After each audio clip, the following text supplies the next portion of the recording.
The Kindle Paperwhite rocks a rather remarkable screen, the best ebook store and an impressive light, so it comes much closer to the ideal of black ink on white paper.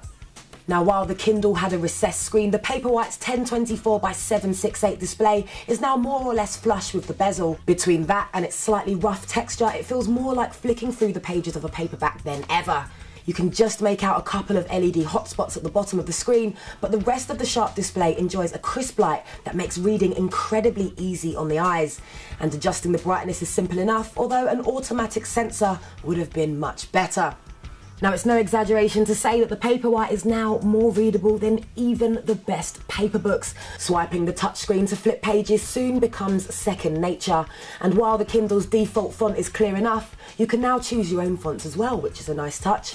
And new tools include Amazon's X-ray feature linking to themes and explanations, Wikipedia entries, an excellent dictionary, and even instant translations to 15 languages. All you've got to do is tap and hold a word to explore.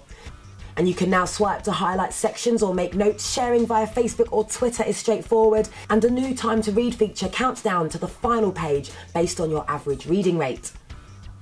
Now, the Paperwhite could easily be the most impressive e-reader on the market, but it's far from perfection. The home screen is looking increasingly cramped and cluttered, while the experimental web browser is positively creaky, despite a simplified article mode. And there's no support for audiobooks or MP3 playback either.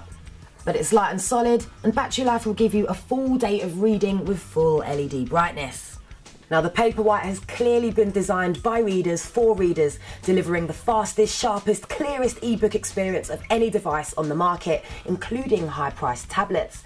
Reading features are easy to access and intelligently presented, with smart online options as well. Now, unlike its Nook rival, the Paperwhite's light is always on, and we actually prefer its natural greeny blue glow. And apart from the fact that it occasionally suffers from annoying ghosting, where previous words remain slightly visible after page refreshes, it's hard to fault it. But for the price, it's one of the best e-readers around. But if you still prefer real books as opposed to electronic gizmos, the Kindle Paperwhite is a very good reason to think again.